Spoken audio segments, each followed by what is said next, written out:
Okay, hello everyone, I'm Bartosz. I'm a software engineer at Facebook, and for the past couple of months I've been working on GHC Determinism. So some of you might know that the next version of GHC, GHC 8.02, will come with enough determinist fixes to make it visibly deterministic or not visibly non-deterministic. The great news is that your builds are going to get faster. So, what is determinism exactly? What do I mean by that in the context of GHC? So, the idea is that, well, compiler is a function. So, given a source, some flags, and the environment, it produces identical interface files. Now, you could ask for binary files, but interface files is enough for me because it determines the binary interface of the object file. That means I can take any object file with the same interface and substitute them one for another. So why is it important? Well, say you have a large code base and many developers, say 50 developers, and your code base takes half an hour to build. So every day your developers will come to work, rebase their tree, and fire up their compiler, and then go browse Reddit. And well, you multiply 50 times half an hour, that's 25 hours of engineering time. And if you look at it a bit closer, there's lots of redundancy going on there. Like everyone is building the same exact thing. So the bug is a build system that can solve this particular problem. And it does that by tracking the dependencies accurately, doing their builds only when it needs to, and having a shared cache so that developers can share the build artifacts and don't have to rebuild from scratch. Unfortunately, if you use non-deterministic GHC with it, things go horribly wrong. So what I'm about to show you is a race condition that happens if two people use non-deterministic GHC with bug, and that race condition will result in a linker error. It could result in worse things. Okay, so here's our project. It has some parser library, an XML parser and a JSON parser implemented on top of it, and main, which is some business logic. So what happens if we try to compile it with bug? So here on the left you have Alice, and on the right you have Bob. The funny bug thing is the bug tool, and Alice tries to compile the parser lib. So the first thing she does, she goes to the remote cache. She gets a miss. So the next thing she does is she invokes GHC. And GHC is an optimizing compiler, so it will notice, oh hey, I can specialize this function to make it faster. So what this results in is this specialization is tracked in the interface file, and the object file has an extra symbol, which is the specialized function. And then Bob comes along, tries to find it in the cache, it's not there, so he compiles it. This time, because GHC is non-deterministic, the GHC decides, okay, no specialization. Then Alice puts her artifacts in the remote cache and continues to compile. She wants to compile the XML parser library, tries to find it in the remote cache, doesn't find it, compiles it, but GHC notices this nice thing, the specialization is just compiled into parser lib, so it will use it in the XML file. So to put it in like terms of linking, XML.o will have an undefined symbol that refers to the one from the parser library.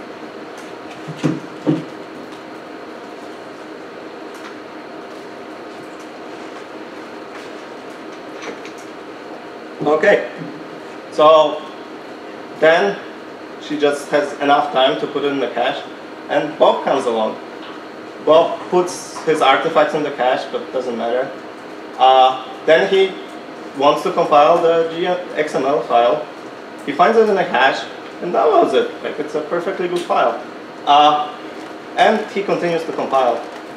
So notice that we use this XML.o file that basically came from Alice's computer that relies on the specialization. So when you try to link it, well, you boom, undefined symbol for, yeah, that's not the kind of thing you want to get from GHC. And it can get worse. Okay, here's another use case. It's a very simple one, and one that you expect from any build system. So anytime you change some files, you only want to recompile the set of files you need to, not the whole project. So, well, your build system implements this, and GHC has some additional checks that make it terminate early.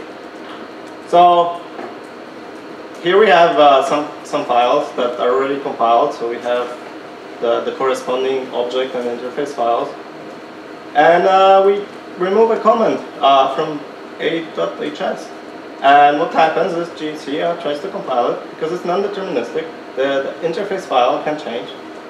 So the next thing that happens is B has to be recompiled because, well, it depends on that interface file, and so on and so forth. Like, you can be arbitrarily unlucky.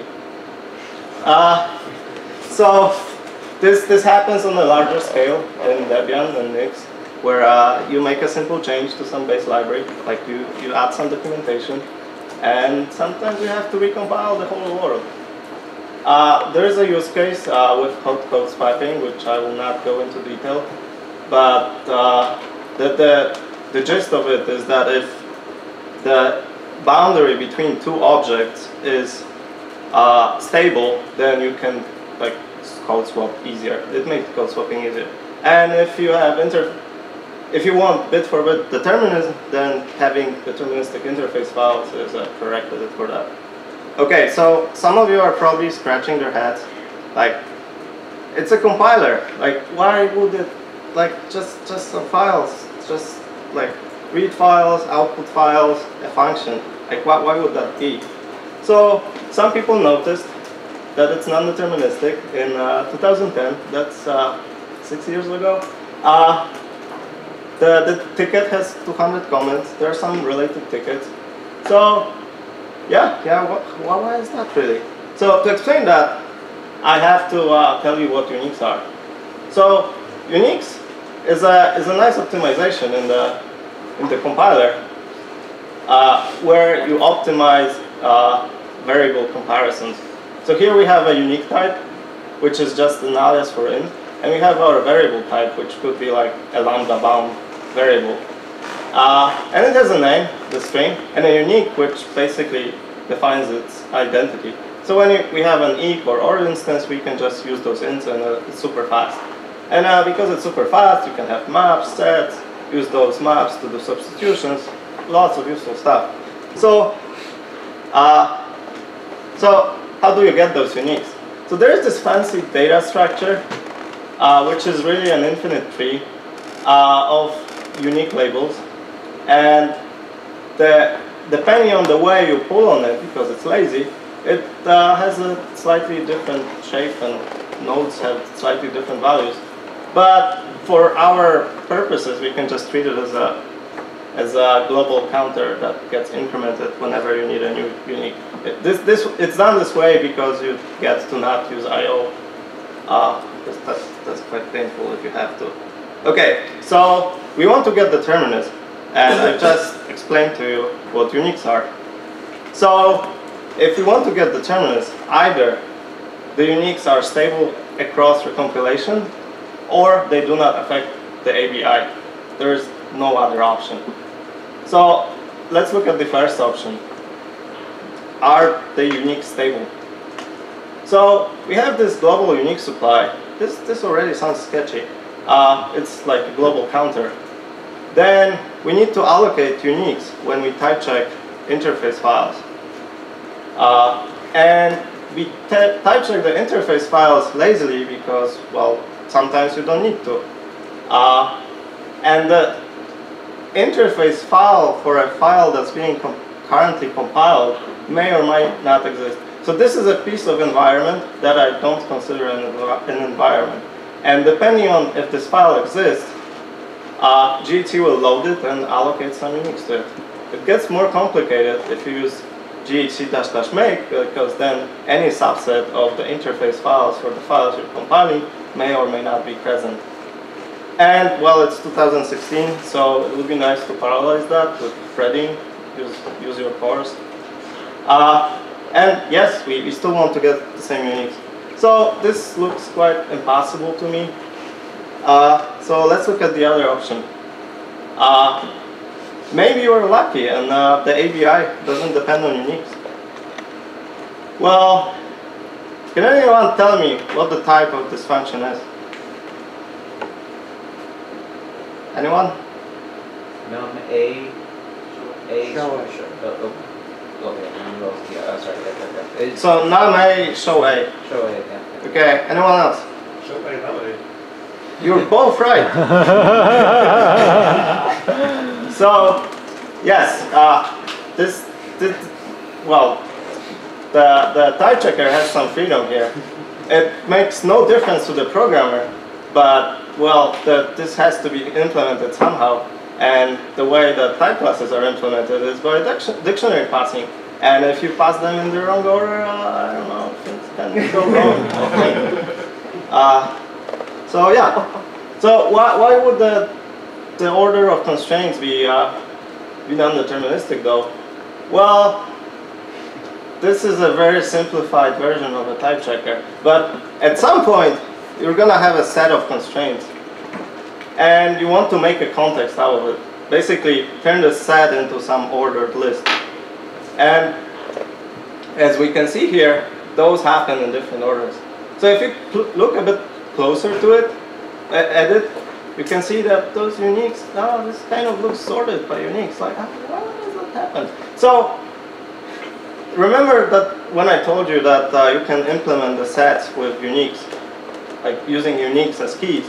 So like any implementation of such a set will use those keys, and when it could be a tree or it could be a hash map, but when you serialize it, the keys will define the order in that structure, and well, you get this in this order.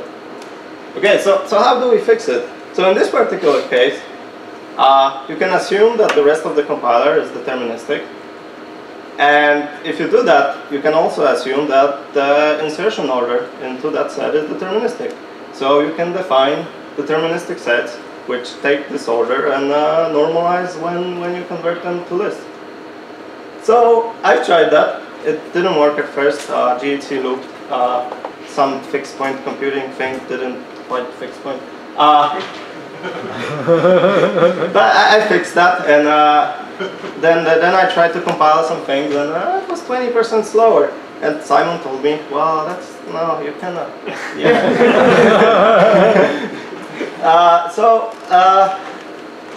So then I started fixing some of the instances, and I kind of got lost, so I started drawing a graph of all the dependencies. And the graph grew quite big. I doubt you can see it from that far, but there's like 100 nodes there, I think, maybe more. Anyway, so far I think it's been 100 comments on this. So there are other examples. The unique sets is just one instance of this general problem. Okay, so I started fixing the things that matter, like things that are demonstrably non-deterministic. But it made Simon a bit worried, like because you fix it, but then you don't know how you keep it fixed. Like it could be you could introduce it in some place unknowingly. So the solution to this is actually quite simple. You just like remove the non-deterministic stuff from the API, and you have some escape hatches when you need them. So here's how it looks like. We removed the order instance. You cannot fold the set anymore or convert it to a list. But I introduced some nice helper functions. So if you compute a predicate over the set,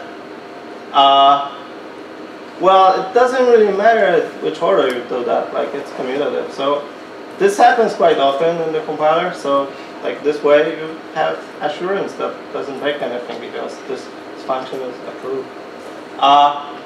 And then in some cases you have a non-deterministic set, you pull some stuff out of it.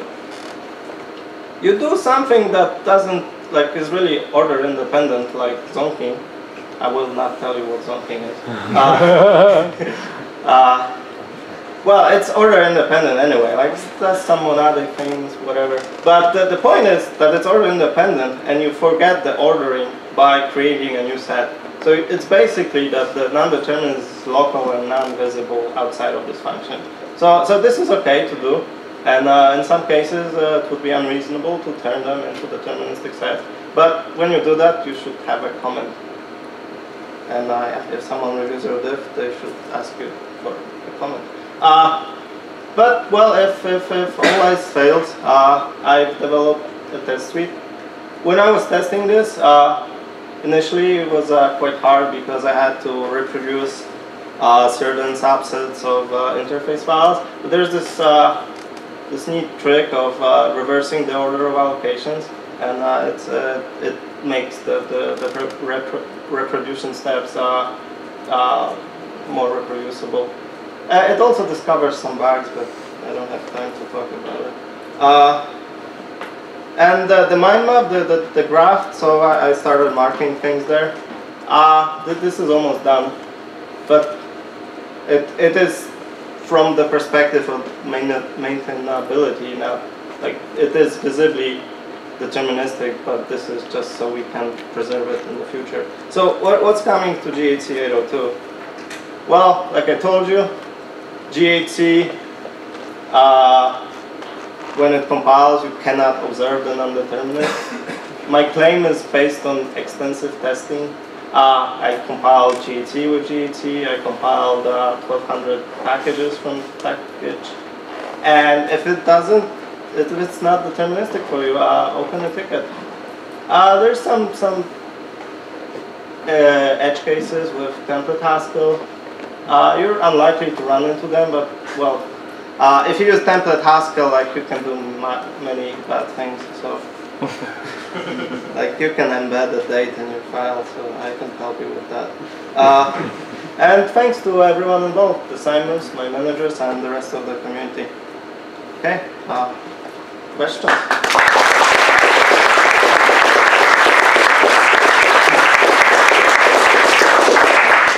Thanks. So we have plenty of time for questions. Go ahead. And while you're thinking of some, I'm curious in, like, I'm interested in bit-for-bit reproducibility.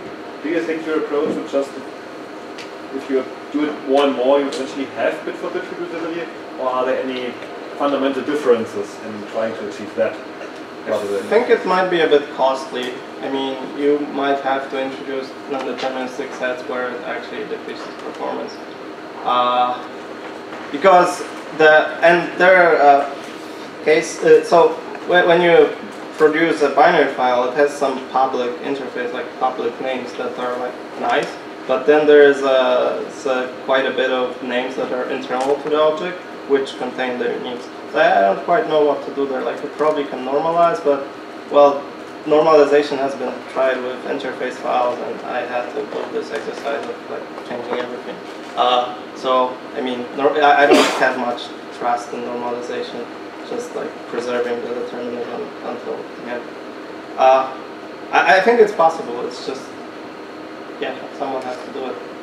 And it's not that far off in terms of the, like, at least the mind map. Like, my mind map includes the stuff. Oh, good. All right, here's a question. If we ever want to introduce randomized algorithms for the computation, is the obvious thing to just ever start a complete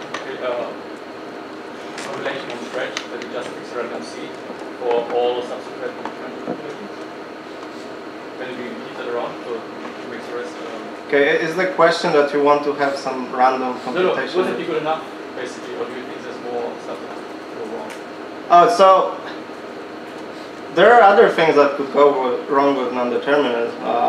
stuff that's been fixed already as paths, like your binary file or interface file could include paths and rely on them. But that was quite easy to fix, I think, and it was fixed. I'm not aware of other sources of the determinism than the Unix. Does that answer your question?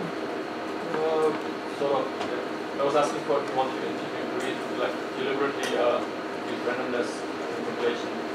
Well, then we will get random results. I don't know. But Eric? Anybody who wants to reintroduce non-determinism can simply use CPP and use underscore underscore date underscore underscore. Okay, Ben? If Andre was here, it would be great if we could, now since we have a deterministic compiler, we could use that in our new build system, such as like caching object build artifacts across GHC builds. That would help, at least me, I know, compiling multiple trees, different, like only one commit, or so that's a lot of thing. work, I suspect. That's a thing to explore after shake plans. Yeah. It will be easy to modify and potentially cache them for like consecutive rounds of make. So like you can go back to the old version or switch between profile and unprofiled, or but you can go a step further and do the bug thing and upload them to some. Yeah, that's true. And then like you just clone it, download 0.5 gigabyte of things, and and you're ready to go hacking. Yeah, we talked about doing this.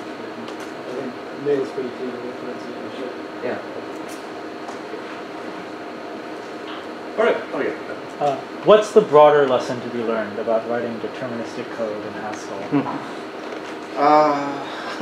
It's hard. Really? Or in GHC. I mean, doesn't answer a question, but I think of Unix as pointers. Like I draw an analogy to pointers, and you would not compare pointers for like useful stuff. You would just like use them as a like opaque thing. But yeah, I don't know. I think Leonard has a compiler that doesn't use Unix, so maybe he has some ideas. I don't see why you should use Unix. Even if I was a co-inventor. Oh yeah, it's your invention, the Unix supply, isn't it? Okay. All right. Then thanks again. Thank you.